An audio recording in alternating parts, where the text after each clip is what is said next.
Is your furnace refusing to turn on? Don't worry, there are a few troubleshooting steps you can try before calling for help.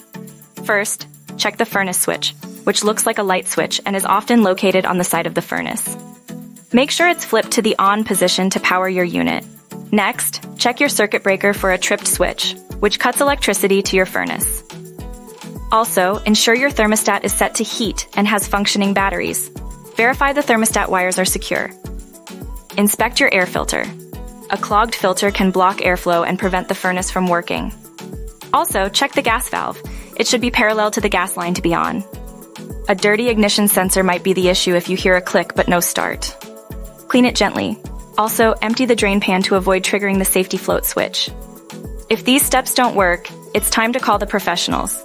Contact AV Heating and Cooling at 816-796-0300 for expert assistance and keep your home warm and comfortable.